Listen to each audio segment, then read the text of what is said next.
Hello everyone and welcome back to another episode of Timber and Stone.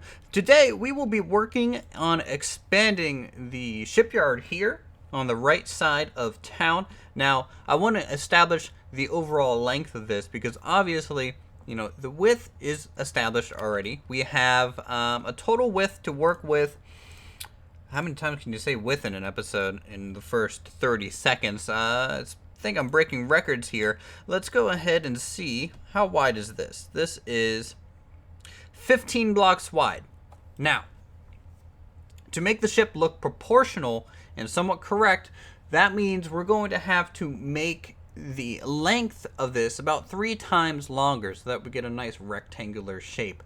And so 15 times 3 obviously is 45.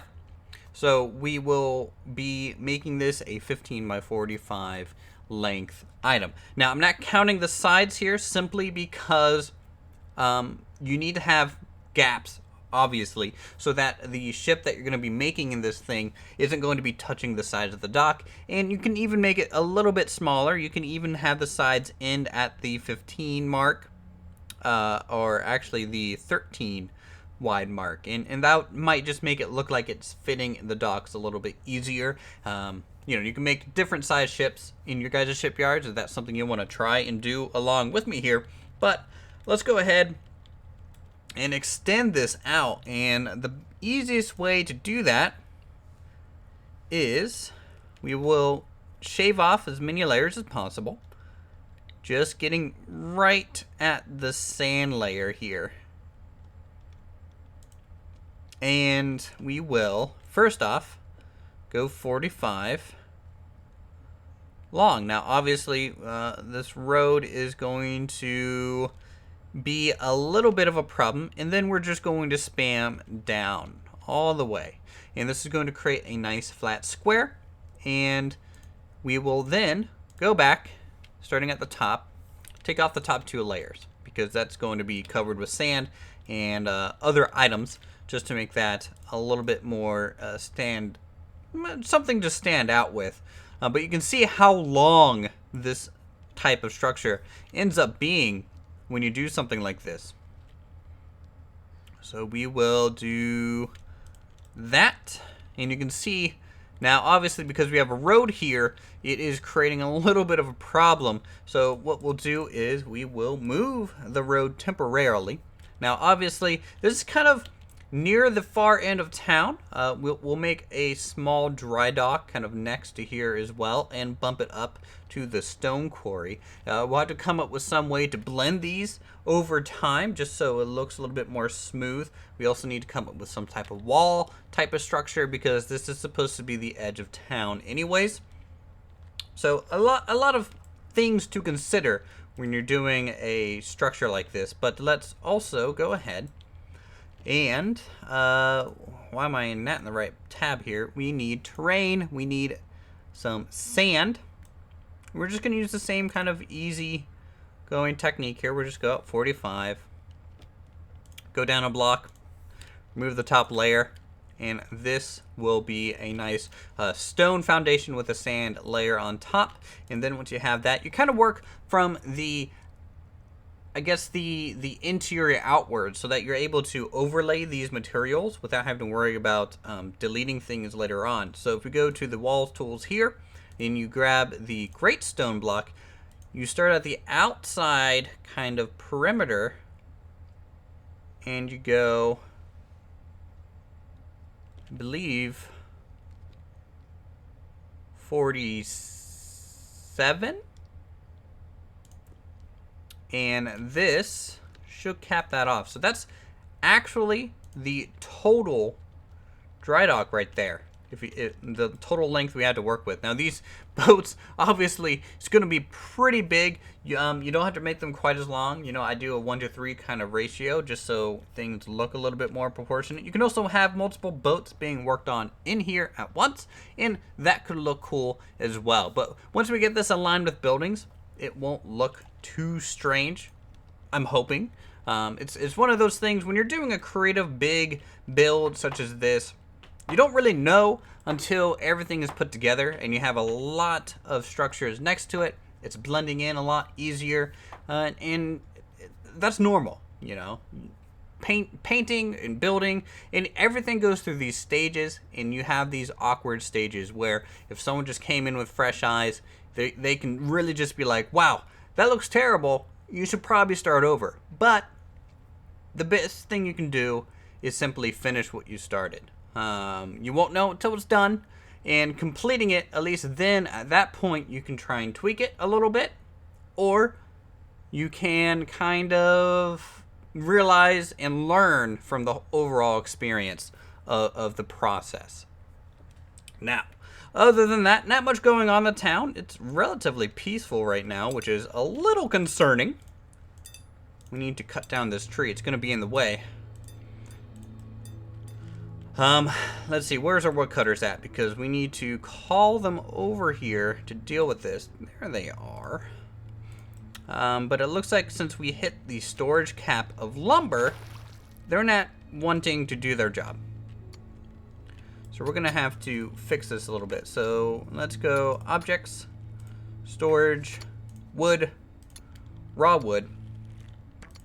And we will just put two side by side right there. You can see our storage right now. Weapons, full. We've been making a lot of weapons of the highest grade, and our military has been, you know, trying to be equipped with this kind of stuff. So we also need to upgrade the weapon storage. So let's find a weapon rack here. Obviously, the first floor of our giant barn is pretty much used up. So we may have to move to the upper floor a little bit.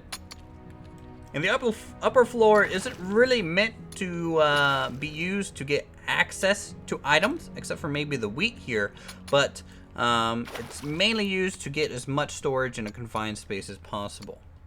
So we're going to upgrade all these wood piles in here, because I say so, simply because we need it.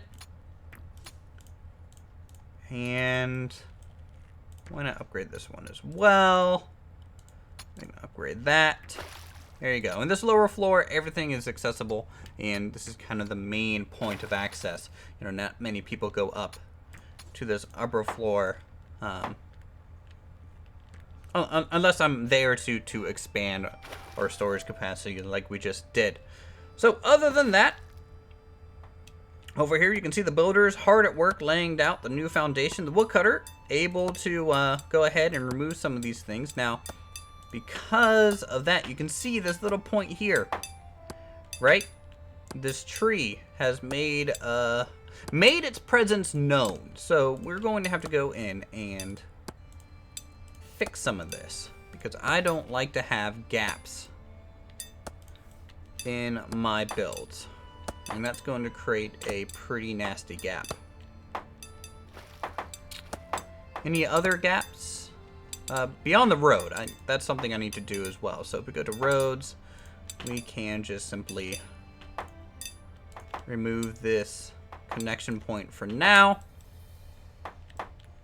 and do a temporary reroute. We'll go up probably about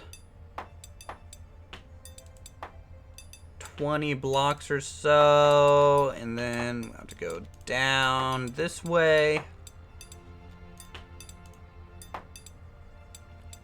So there we go.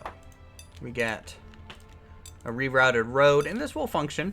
You know, it will look a little weird, and you can see the old dirt road, the markings. Over time, this path gets worn in, and it can look pretty cool to have a dirt road, but most people will actually end up upgrading it, laying out their own stone path, eventually kind of closer to their cities. I like the looks of this because it's a little patchy with grass. You can see there's a right lane, left lane kind of forming.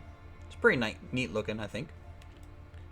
But what we want to do and accomplish in this episode overall is I want to finish off the shipyard here, get its overall foundation and walls built up. We're not going to build a boat this episode.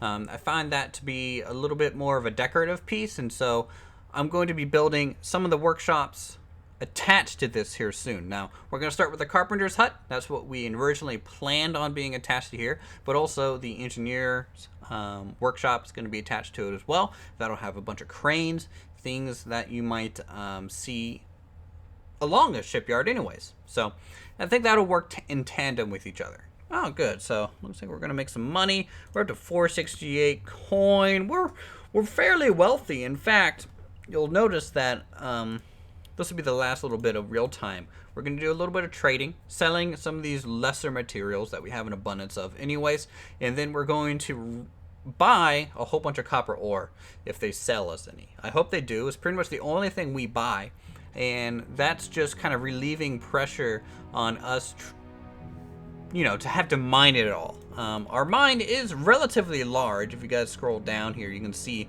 all of our miners hard at work. But copper is useful for arrows, it's useful for items, but you can also take copper up to iron, and then iron up to the heavy metal.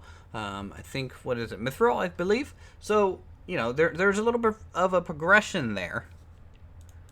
Come on, double the speed. There you go. So we can buy 164 copper for 164 coins. The ratio on that is amazing. And you can even make coins from stuff that you mine. So I'm really happy with that deal. We got a whole bunch of copper real quick. And you can go in, you can see how much that we have stored up here. We have 317 copper. So we are pretty much set on materials for a little while. Anyways, let's go ahead and jump into the speed build, and I'll see you guys in a few minutes.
Alright everyone, so welcome back after the speed build. It was a little bit longer than the previous one, even though the previous episode we had to move a whole bunch of water and things.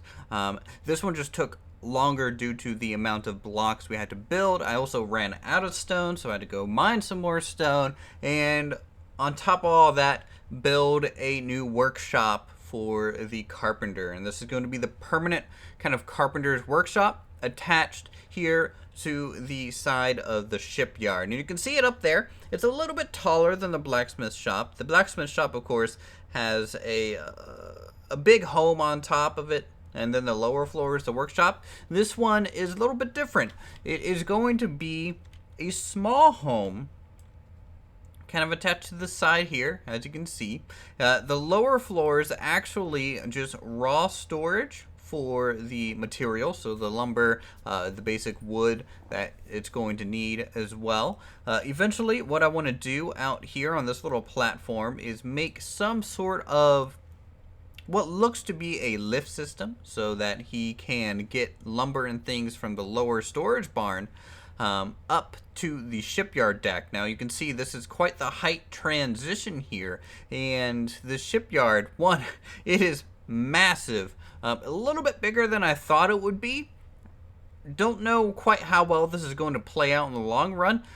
Maybe once we get a ship partially constructed on it, it'll look pretty cool. The more buildings we attach to it, I think will help blend it in as well. And overall, it's quite the massive project to kind of undertake this early on, but I think we're going to benefit greatly from it. You can see it has quite the large footprint on the town. I mean, even the main storage barn isn't quite that big. We might even have to attach some sort of, I guess, shipwright storage specifically onto maybe the right side in conjunction with the dry dock that we have somewhat planned in our head currently. That's going to take up this other space. We'll help widen it out so it doesn't look quite as narrow. But we just have some lattice going along the top here. I didn't want to make this part covered. One, because, you know, it allows you to kind of see in, and then also it looks like partial kind of scaffolding that you can be used to attach, say, building materials and anchor points for the shipyard itself. So this is going to kind of continue and wrap around partially and not so partially. Some of it will be covered, some of it won't be, and I think that will be a cool effect in the long run. But other than that, we have a balcony area with the chopping block and an advanced kind of work table here, so you can kind of quickly go back and forth. Not 100% sold on the advanced work table. That might be something maybe for the engineer. It does take up a lot of space, and I, to be honest, rather might have a little wood pile here so that he doesn't really have to move anywhere. But that's up to debate. The larger one just kind of just completed the full U-shape workbench area, and I think it does look cool nonetheless. The workshop itself, you know, it's kind of a balcony edition, and it is covered in thatch. Pretty standard stuff there. I did want some of the poles, as you can see, to poke through and make that support look a little bit more sturdy. We ran out of thatch. Pretty normal for us. We don't really have a large farm, so I'm gonna have to buy some as soon as the next trader comes through. But overall, the building is basically done at this point. But we're gonna finish off the episode with a bit of combat. I know you guys enjoy seeing that kind of thing in real time, and we actually have some flames going on, so we need to move our current military over to the right side. Now, the best way to do this is to make some guard positions. We've done this before. I'm gonna have to make two because our militia is actually fairly large at this point. So we'll just increase the size here. We'll even put archers on it. Okay. Because the archers are technically set to patrol along the dock. I think that's kind of their best use currently, as we don't really have a wall for them to patrol on and keep them safe. And we will go ahead to disable these current guard positions. We'll slightly shift and move everyone. You can hear the burning of the forest over on the right side right now. Come on. Quickly adjust, because we need you guys to go to the new guard position, because you're going to be engaging a very large skeletal force that is being summoned by the necromancer right now. And the longer we let them build, the stronger they will become. I've been noticing my FPS has been slowly dwindling. This is normal as well as the series kind of progresses. But also, it is partially due from the amount of corpses and maybe entities that are on the other side of the river. I've been noticing this river is a bit of a pathing issue.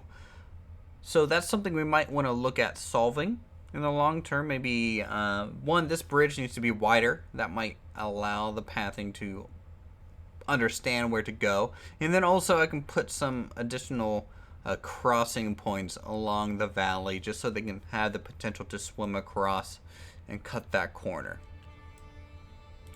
So what I'm going to do is I'm just going to scout ahead with one of the militia people.